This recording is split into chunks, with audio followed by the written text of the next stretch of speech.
Hi guys, thanks for joining me today.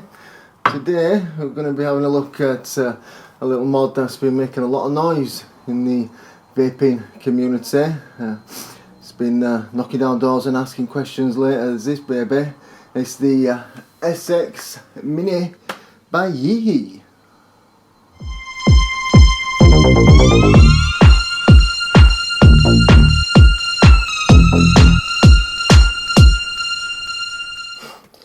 Now the SX Mini M class is a variable wattage and temperature controlled device.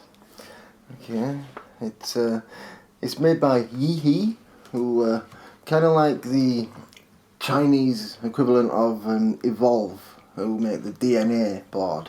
Evolve make the DNA 40, and they made the DNA 20, the DNA 30. They make the chip and then sell it to other companies who put it inside their mods. So it's very likely you may have used a DNA device but in a mod called something else, just controlled by the DNA chip by Evolve.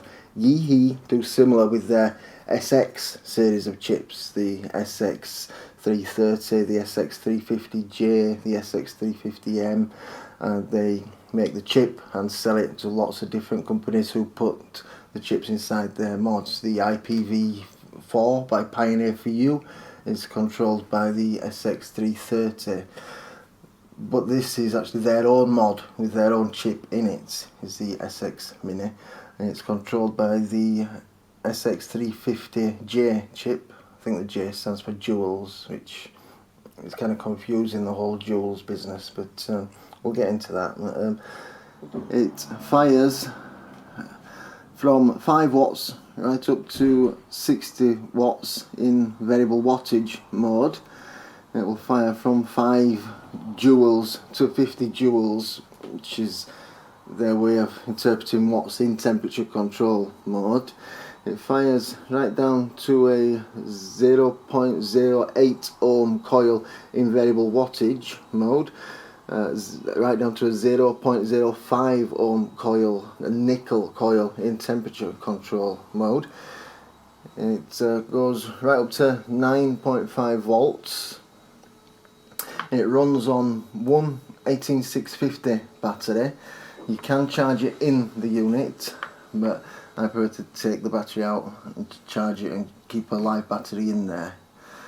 Here in the UK, it's currently retailing at about £170, £169.99. In the US, it retails currently at $199.99, $200. Again, here in the UK, we're getting charged more. At today's exchange rate, $200 works out at £130. So why it's £170? Ask Yihi. Maybe postage to the UK costs a lot more than postage to the USA. I doubt it, but maybe that's... But anyway, before we go in a little further, let's have a little look at the unboxing. Let's see how she looks, what you'll get, and the mechanics of the menus and how you'd work the unit. Then we'll pop back upstairs and I'll give you my thoughts on it.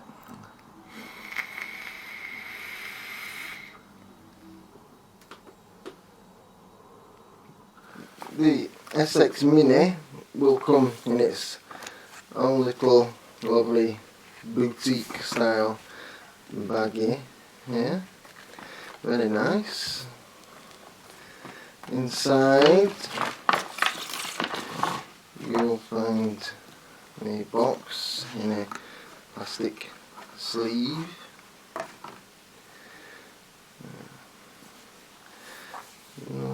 Nothing much to say on there.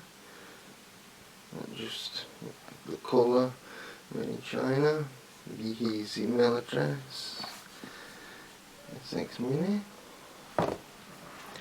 Inside you get the mod itself. The box here that just contains a USB micro charging cable, and the leaflet here, which has in it the instructions and your warranty warranty card,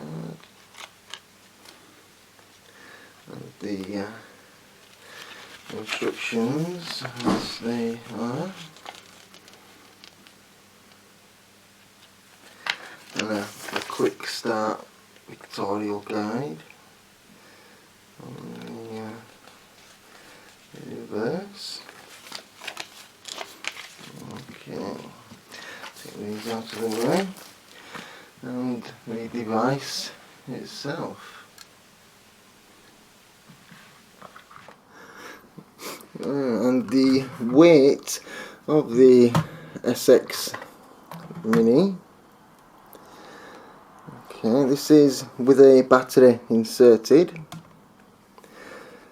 It's weighing 265.4 grams. If we just compare that, iStick 50 is 150.2, or the K-Box 161. So it is quite a weighty mod. It actually weighs more than the MPV3 slightly as well. Right, to control the mod, it's 5 clicks on, 1, 2, 3, 4, 5. That will there. And we're on. The quick start buttons, you press fire to get into standby, and then press up to access one of the 5 preset memory banks it has. You know, like I have here, 5 set to 14 watts for my Aspire Nautilus, 1 35 watts for the Aspire Atlantis, memory 2 25 watts for the Kanga sub-tank. And to adjust that, then press up to go into the memory bank. Once you find the memory bank you want to choose, press down to go into adjust, and then you can adjust the wattage on that. It has 5 preset memory banks for variable wattage and 5 for variable temperature control. If you were to press down first, that would change the mode. The 4 modes you see down here: soft, standard, powerful and powerful plus. Okay, they're just the quick the quick buttons, quick access buttons. To access the main menu, you 1, 2, 3, 4, 5 presses and get you into the main menu. Okay, it does have a gravity control, so if you hold it straight up and tip it one way or the other, that would also change the mode. Bypass, that wants to be off actually. That's to switch it into mechanical mode. Basically a mech mod, just to give the battery power straight to your atomizer. Okay, so that's mech mod mode. System on or off to turn it off. Link on or off, that's for the firmware upgrade. If you were to connect it to your PC, you need to turn the link on to upgrade the firmware. Display left or display right is just the orientation of the display when you turn the unit on. Power and dual mode. Power mode is the variable wattage mode. Dual mode is your temperature control mode. If you were to then choose dual mode, it would ask you to adjust your joules, which are basically just watts in temperature control mode. How much power it's going to give to your coil to get it to the temperature. You then choose the temperature you want it to have your coil sustained at, whether you want the temperature in Fahrenheit or Celsius, and then exit, you press there and go into temperature control mode. Okay, then whenever you put a new atomizer on there, if you're using it in temperature control, you have to set the resistance for that atomizer. It must be at room temperature when you first put it on. There we go. And then hold both of these buttons and let's set the resistance at 0.055. That then lets the temperature control system know the temperature at cool of your coil, and it will work from there as a baseline to limit the temperature of your coil to stop it overheating.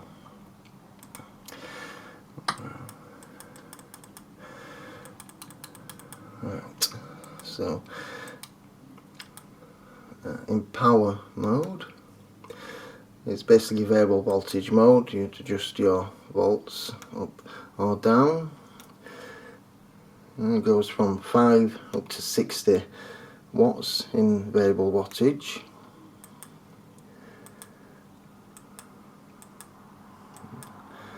Okay, and yeah, that's basically how it operates. Quite simple. It can seem a bit daunting to begin with, but after using it for a little while, you do get quite used to it, and you do learn that it is quite easy mod to use and navigate around. The display for your SX Mini. Okay, I'll just run through quickly. So here you have the wattage. Okay, here is the voltage that the unit is going to apply to your coil. Here is a graphic representation of how much power is left in the battery. Here is how much power the battery actually has remaining, and here is the resistance of the coil on the unit.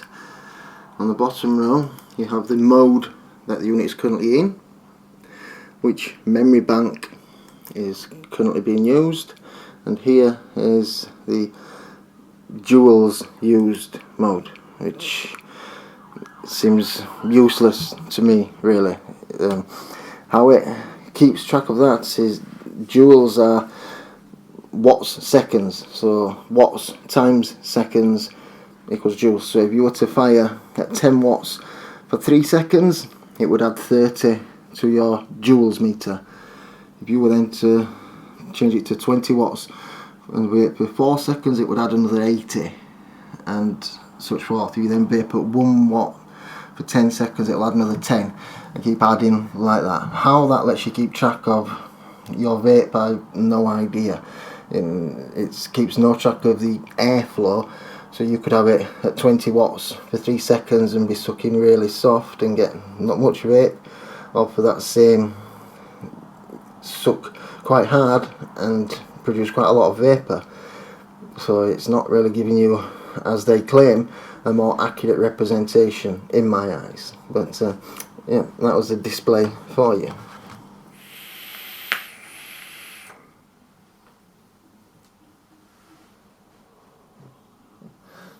So the SX Mini, would I recommend it to you guys? Are you plagued by dry hits? Can't figure out when the tank is empty? You need temperature control. You need an SX Mini.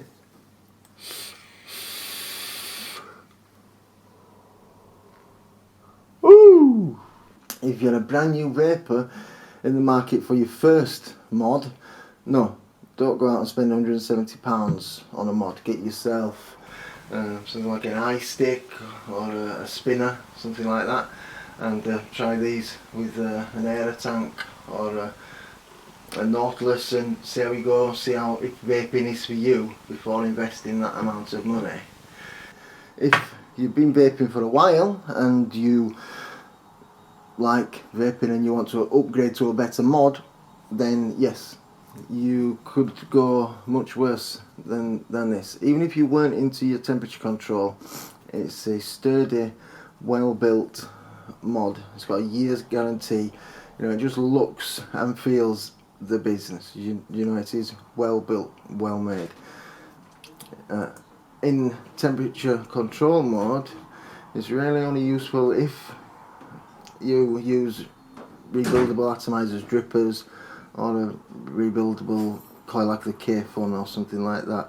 It's well built, sturdy little mod, you know, and she kicks like a donkey wearing Dr. Martin boots.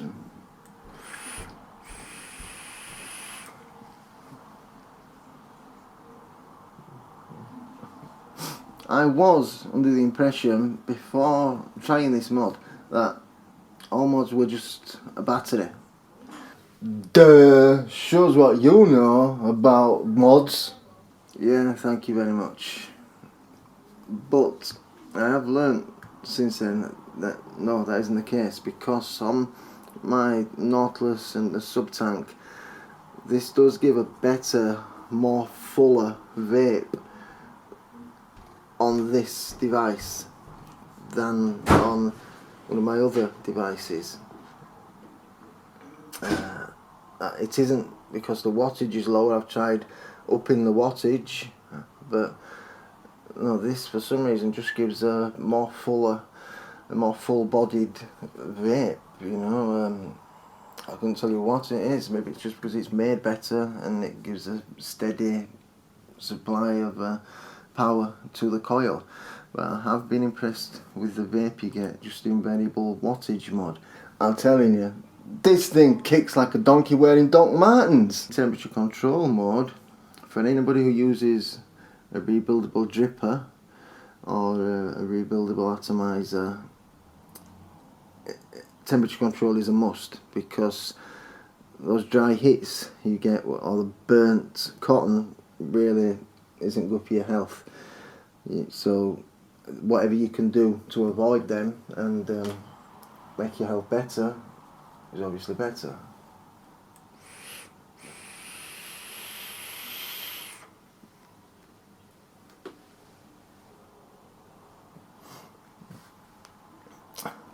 Yeah, and one of the, I thought that with the temperature control it would just fire full until the coil was dry, and they say dry coil, no fire, but that isn't the case. What actually happens is, as the juice runs out,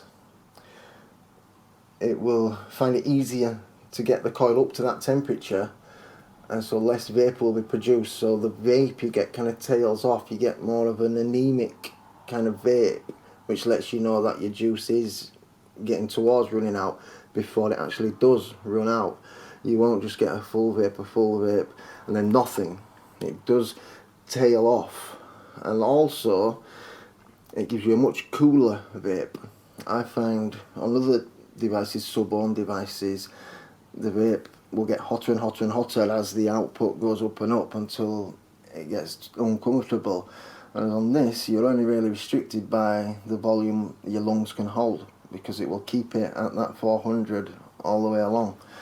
And yeah, for if you like to use a dripper or a rebuildable atomizer, something like that, then I'd highly recommend it.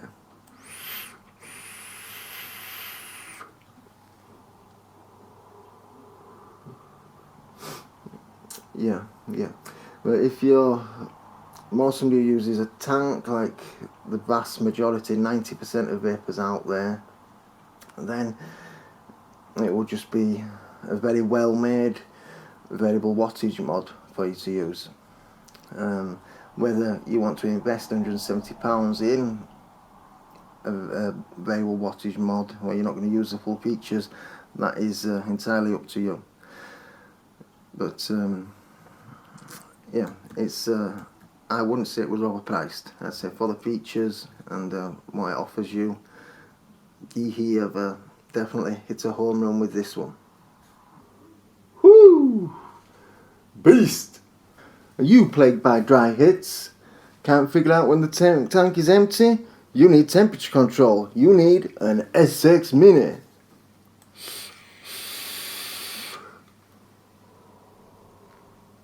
Woo! Yeah. Okay.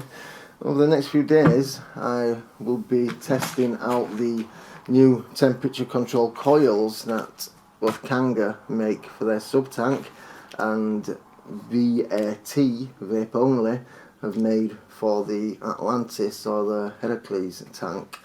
These are both nickel coils, Ni200, which will be used in sub-ohm tanks on temperature control. I'll be reviewing these in the next few days, so if you want to see how these perform or my thoughts on them, click the subscribe button, it would be appreciated. And If you've enjoyed the video or found it useful, give us a little like. As I say, it will be appreciated. If you're in the market for a new mod, the best mod that can be purchased at the minute for my money, you couldn't go further wrong than that one right there, an SX Mini. It's a sturdy mod that gives a beautiful vape.